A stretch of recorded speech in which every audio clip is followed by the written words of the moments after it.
मैं सुनील कुमार सुल गोपाल विद्यालय इंटर कॉलेज में समाज विज्ञान का सहायक अध्यापक हूँ।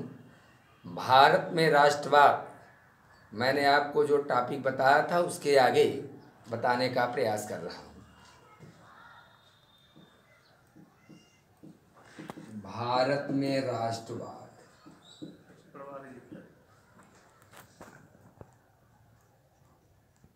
खिलाफत एवं असहयोग आंदोलन। खिलाफत एवं असहयोग आंदोलन, जलियांवाला बाग हत्याकांड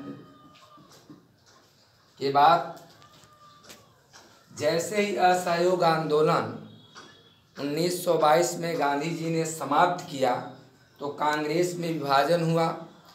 मोतीलाल नेहरू, CR दास इत्यादि ने एक नए पार्टी की स्थापना किया। 1923 में कई राज्यों में उनकी सरकार बनी। उसके बाद गांधी जी को इस असहयोग आंदोलन में भाग लेने के वजह से गिरफ्तार कर लिया गया। स्वास्थ्य को देखते हुए उनको पुनः छोड़ा गया। 1927 में साइमन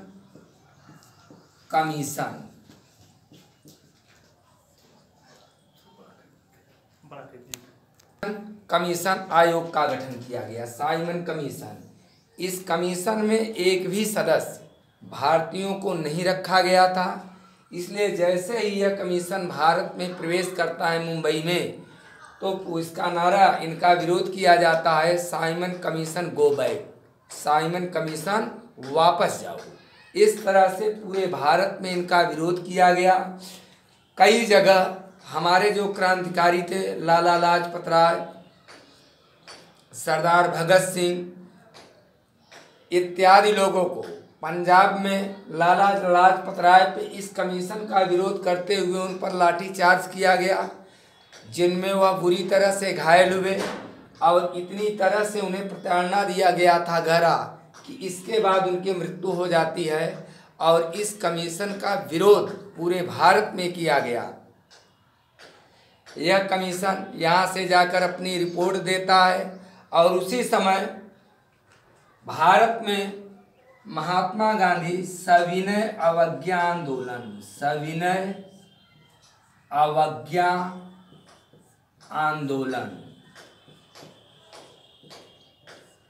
भारतीय राष्ट्रीय कांग्रेस के बैठक में वह सुझाव देते हैं कि जिस तरह हम लोगों ने खिलाफत एवं असहयोग आंदोलन किया था, ठीक उसी तरह से सविनय अवज्ञा आंदोलन, सत्य और अहिंसा, यदि इस आंदोलन में किसी भी प्रकार की हिंसा होगी तो यह आंदोलन उसी दिन स्थगित कर दिया जाएगा।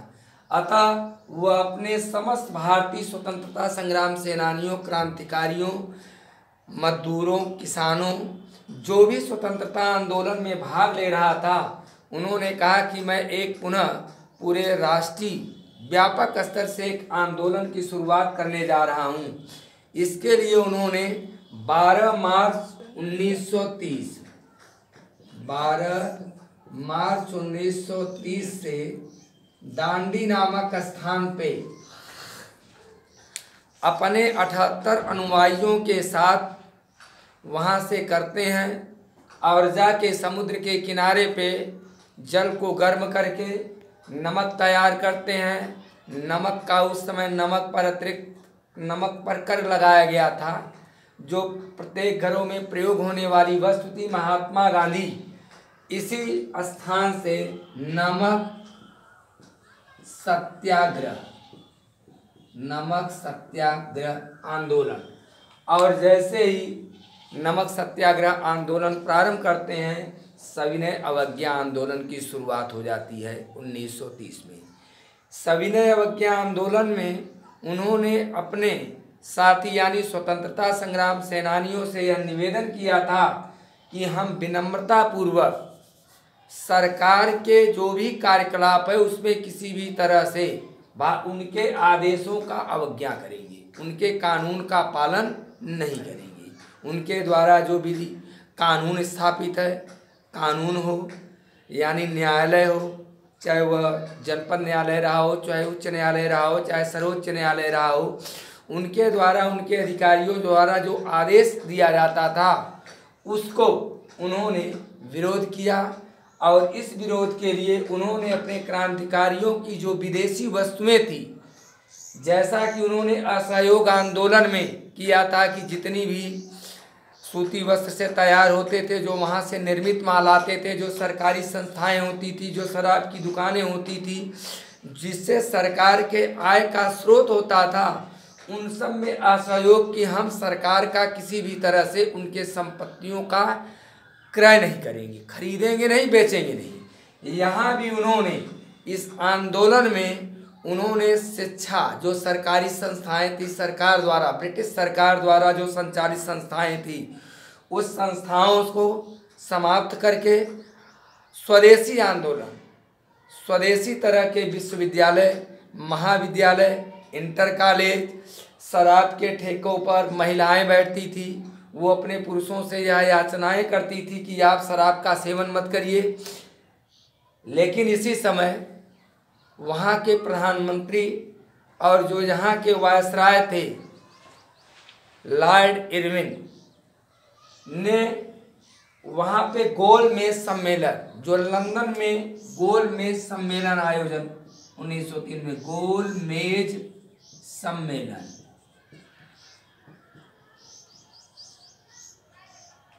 ब्रिटिश सम्राट को भारतीय प्रतिनिधि में, जो भारतीय प्रतिनिधित्व करने वाले थे, भारतीय राष्ट्रीय कांग्रेस जो उस समय सबसे बड़ी पार्टी थी, राजनीति का मुख्य केंद्र इसी के पास था, इनके में से जो प्रतिनिधित्व करने के लिए महात्मा गांधी को आमंत्रण दिए। प्रथम गोलमेज सम्मेलन में यह नमक सत्याग्रह और सविनय अवज्ञा आंदोलन के वजह से सम्मिलित नहीं हो पाए। भारत के अन्य दलों से लोग गोलमेज प्रथम सम्मेलन में सम्मिलित हुए। महात्मा गांधी को काफ़ी यहाँ के वायसराय और अन्य अधिकारियों और वहाँ ब्रिटिश सरकार के सम्राट ने काफ़ी अनुनय विनय के बाद द्वितीय गोलमेज सम्मेलन में सम्मिलित होने के लिए महात्मा गांधी ने अपनी स्वीकृति प्रदान किया। और जब यह द्वितीय गोलमेज सम्मेलन में सम्मिलित होने के लिए यह भारत से लंदन की ओर प्रस्थान किए, तो जो सविनय अवज्ञा आंदोलन था इसकी स्थिति कमज़ोर हो गई। और जब यह गोलमेज सम्मेलन से वापस आए तो इन्होंने पुनः सविनय अवज्ञा आंदोलन में प्राण फूंकने की कोशिश किया, लेकिन तब तक काफ़ी विलम्ब हो चुका था और महात्मा गांधी को सविनय अवज्ञा आंदोलन को समाप्त करना पड़ा। 1932 में प्रथम गोलमेज सम्मेलन में हमारे यहाँ के दलित नेता डॉक्टर भीमराव अंबेडकर भी सम्मिलित हुए थे। वो जब भारत में आए तो वहाँ के सम्राट ने उनको राजनीति में सरकारी पदों को प्राप्त करने के लिए एक अलग प्रतिनिधित्व, अलग स्थान देने के लिए उनको उकसाया। और इस तरह से जैसे ही महात्मा गांधी को यह संदेश प्राप्त हुआ कि महान नेता, दलित नेता, कानून विशेषज्ञ डॉक्टर भीमराव अंबेडकर सांप्रदायिक कार्ड जो खेलने वाले हैं उसके तरह उनका झुकाव है, तो महात्मा गांधी ने अनशन प्रारंभ कर दिया। पंडित मदन मोहन मालवीय के निवेदन से दोनों लोगों के बीच में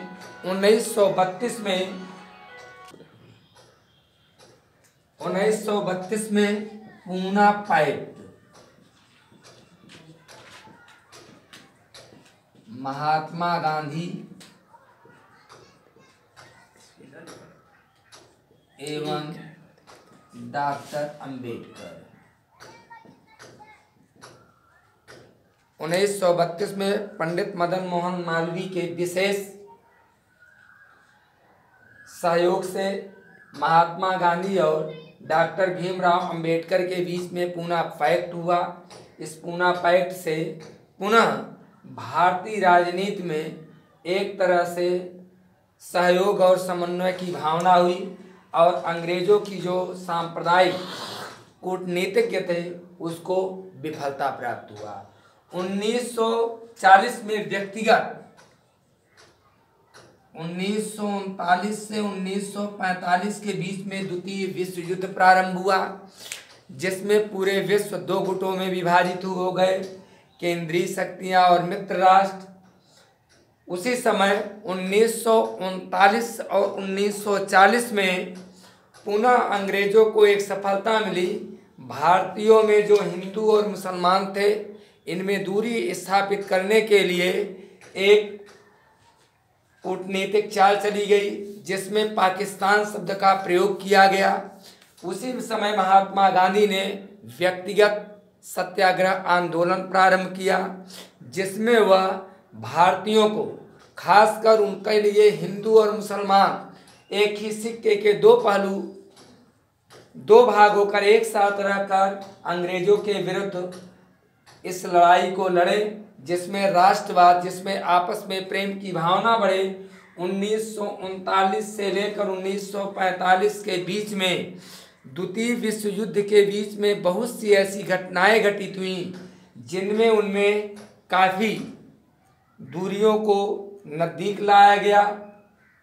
और दूसरे अगले एपिसोड में जो शेष भाग है भारत के राष्ट्रवाद में, उसे बताने का प्रयास करूँगा। धन्यवाद।